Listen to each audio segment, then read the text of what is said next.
मुंबई एक ऐसा शहर है जिसमें आप कितना भी अमीर हो जाइएगा ना तो आपको कोई ज्यादा वैल्यू नहीं देता है, मतलब भौकाल नहीं हो पाता। आप सड़क पे चले, मर्सिडीज से चलेंगे कोई दिक्कत नहीं। हमारे यहाँ कौन बोलोरो गांव में लेके घुसेगा? अरे बाप रे, बोलोरो है यार। मुंबई में अगर देखेंगे तो अगर जब जहाज लैंड करने वाली होती है, एक से एक बिल्डिंग दिखेगी, एक से अरबों खरबों की बिल्डिंग, उसके बगल में झोपड़पट्टी।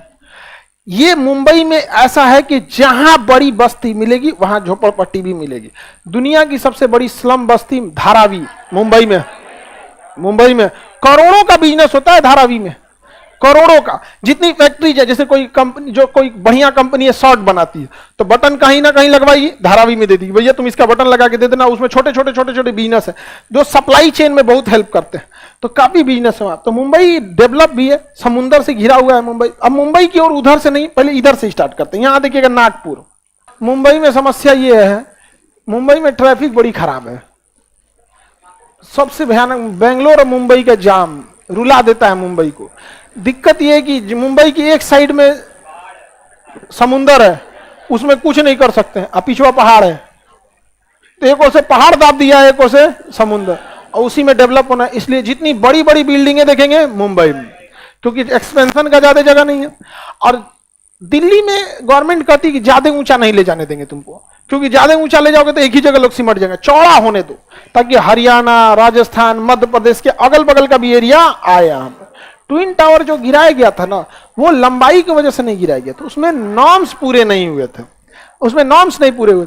एक बार हम पॉलिटी का क्लास पढ़ा रहे थे तो उसमें हम लड़कों को समझाए थे, उस समय ये बिल्डिंग गिरने वाली नहीं थी, उसकी 1 साल बाद बिल्डिंग गिरा दिया उस चीजों को। भाई केस चल रहा था लंबा यहां पर, उस समय हम उस बिल्डिंग को बोल दिए थे दिल्ली में है, एक्चुअली वो नोएडा में है, तो बहुत दूरी नहीं है, वहां से 10 किलोमीटर दिल्ली है, तो अमूमन किसी को दिल्ली।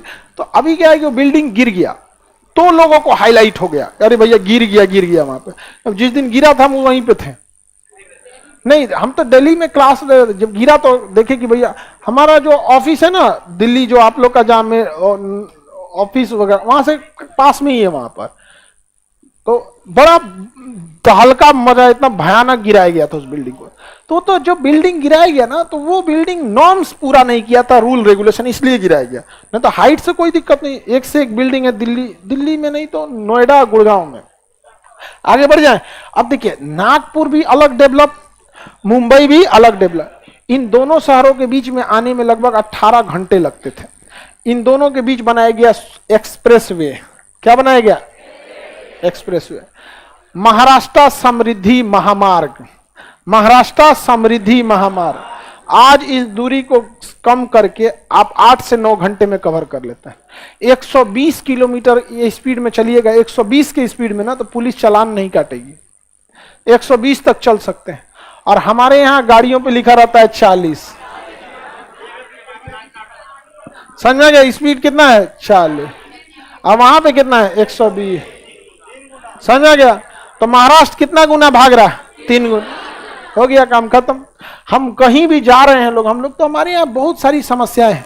और एक्सप्रेसवे से फायदा ये होता है, हाईवे पुराना हो गया, एक्सप्रेसवे में अगर आए पे एक बार घुस गए तो आप बाहर नहीं निकल पाएंगे कम से कम 30-40 किलोमीटर तक।